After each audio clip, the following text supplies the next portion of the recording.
mapapailing ka na lang at ngingiti ka na lang. Alam po ninyo, itong sunod-sunod na galaw ng mga anti-Marcos o kilalang pro-Duterte camp na nagdudulot ng kalituhan, panlilinlang, fake news, destabilization, at kung ano-ano pa. Sa akin pong personal na observation at opinion, lalo lang nakakasira at nasisira ang mga Duterte. Lalo na si Sara Duterte na nagdeklarang siya ay tatakbong Pangulo ng ating bansa sa 2028. In other words, ang gusto ni Sara, siya ay maging Pangulo. Ang ginagawa at ang iniisip siguro nitong mga anti-Marcos Duterte camp, yung kanilang ginagawa ngayon ay nakakatulong kay Sara Duterte at makakasira kay Pangulong Marcos. Mali at hindi po yan mangyayari. Kahit po anong gawin nyo dito sa elected president na merong natitirang 2.5 years pa si Pangulong Marcos, hindi na ho ninyo kayang pabagsakin.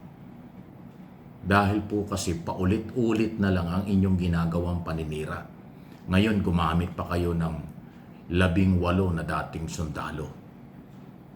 Yung iba ay hindi naman talaga Marines at yung iba ay dating Army. Pasintabi na sa kanila at yung kanilang pamilya. Sabi ng Philippine Navy at ng AFP ni Colonel Padilla, spokesperson ng Sandatahang Lakas. Anong sabi ng AFP spokesperson? Yang mga yan, tinanggal sa military dahil merong iba't ibang naging problema. So hindi sila retirado. Sila'y tinanggal bilang military. Bakit sila tinanggal? May problema sila.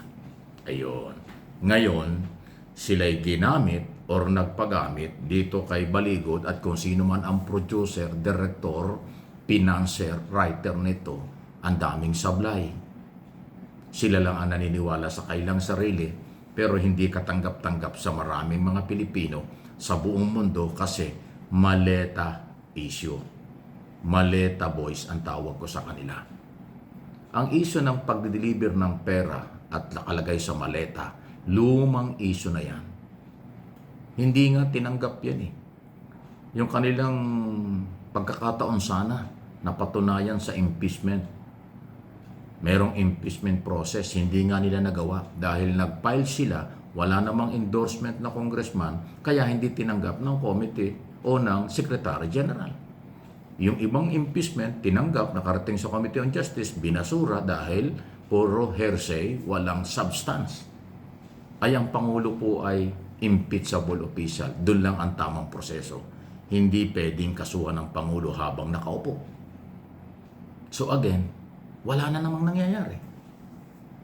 Yung inyong mga rally at kung ano pang ginawa nyo, lahat yan humantong sa inyong sa impeachment, hindi kayo nakahabol, wala na. Ang next impeachment, kung gusto pa nyo, sa February ulit ng 2027, 1 year before election, lalong wala na. Hindi na maniniwala ang tao na ang Pangulo ay dapat ma-impeach. Hindi na naniniwala ang tao na dapat ang Pangulo ay mapalitan. Dahil si Sara nagdeklara na siya gusto maging Pangulo. Malinaw na malinaw sa sikat ng araw. Yung sinabi ni Sara at yung ginagawa lang ng kanyang mga taga-suporta, talagang gustong palitan si Pangulong Marcos. Ngayon, hindi nila mapalitan sa magitan ng pag-aklas, destabilization, kaya si Sara nagdeklarang tatakbo na lang. Ay di maghintay na lang tayo ng eleksyon. Yung eleksyon sa 2028, yun ang tamang proseso na magpapalit ng presidente. Si Pangulong Marcos, kusang aalis yan sa 2028, June 30. Yun po yun. Dahil yun ang sinasabi ng batas. Ay bakit kailangan pa niyong i-destabilize? Bakit kailangan pa niyong sirain ang gobyernong ito? Kaya yung business community, matitinong Pilipino, mga mamamayang Pilipino, hindi na naniniwala sa paninira at pagpapabagsak. Kasi recycle, paulit-ulit na lang ang inyong issue. Yung issue ng kurap ang gobyerno, bangag ang Pangulo, kinidnap si Duterte, garbage ng issue yan. Yung issue ng kinidnap ang dating Pangulong Duterte, hindi naman tinanggap ng ICC dahil sila merong jurisdiction. Yung bangag ang Pangulo, wala naman kayong resibo, hindi naman yun napatunayan. Yung sinabi niyong korap ang ating Pangulo at ang kung sino-sino, lahat yan ay general paratang, pangkalahatang akusasyon, paratang walang resibo. Yung General Appropriation Law na pinirmahan, hindi resibo yun. Yung mga maleta, palpak yun. Saan pa nang galing at nagsimula ang maleta? Kaya doon sa wanted, pinagtatago, pugante na si Saldico. Meron pa bang kredibilidad yung taong yun? Hindi nga makabalik ng bansa para pinangkaso. Yung lahat ng merong arrest order galing sa korte na ayaw sumuko at nagtatago gamit ang kanilang koneksyon at salapi, kapanipaniwala pa ba yun? Doon yun naman na, yun ang nag-umpisa ng maleta eh. Tapos sinundan ngayon ni Baligod at na kung sino-sinong producer at financier at writer nitong mga Marines, mga dating sundalo. Kawawa yung mga dating sundalo. Nagamit at sila pa yung makakasuhan sa bandang huli. Di ba? Ano ang sabi ng mga congressman? National Marites Council, yung grupo ni Baligod. Kasi inakusahan din binigyan ng mga maleta yung congressman. Di ba? Nandyan yung ombudsman, dalhin nyo doon ang usapin. Di ba? Kung wala kayong tiwala sa Independent Commission for Infrastructure Investigation, di, punta kayo sa ombudsman.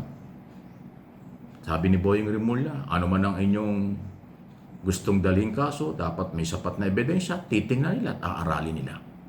Hindi social media. Lagi ko naman sinabi yan eh. Ang social media at ang mga media, hindi korte. Pag dyan nyo nilabas ang inyong ebidensya, publicity lang yan. Walang mangyayari dyan. Alam niyo sa totoo lang, nung unang pumutok itong balitang ito, ayaw kong patulad ang istorya. Sabi nung mga nagko-comment sa aking araw-araw na topic, takot daw ako at ayaw kong talakayin yung 18 mga sundalo. Lagi ko naman sinabi, hindi po ako nakikipag-unahan. Inaaral ko, sinusuri ko ang kanilang ginagawa, ang lahat ng balita, bago ko ibinalita. Unang-una, kilala ko po si Baligod. Yan si Baligod, yan ang gi-expose ng araw at nagdidiin kay Napoles. Basta yung tungkol sa pork barrel at PDAP scam, isa ho yan sa maingay ng mga panahong yun. Tapos biglang natahimik, hindi ko alam. Pero huwag niyo kong pilitin kung bakit siya tumahimik, baka madulas ako. Kaya hindi ko pinatulang kaagad-agad. O ngayon, anong nangyari? Pati yung issue ng $2 million para daw ho sa mga ICC, idinidinay niya, hindi daw niya sinabi yun. Pero malinaw na kanyang idinidiin doon sa press conference. After 24 hours, nagbago. Ngayon sabi ni Mike Defensor, wala daw siyang kinalaman dyan, hindi daw siya ang pasimuno niyang mga sundalong yan. O anong nangyari ngayon? Laglaga na. Kaya again, sa aking sariling interpretation at opinion, base sa nangyayari, itong mga pro-Duterte camp, itong mga gumagawa at gumagalaw na ito, kayo mismo ang sumisira sa pangarap ni Sara Duterte na maging Pangulo ng bansa. Nagdeklara na siya, gustong tumakbo, pero yung ginagawa nyo, sinisira nyo yung inyong kasamahan. Kasi sa halip na makakuha kayo ng suporta, galit na sa inyo ang matitinong Pilipino.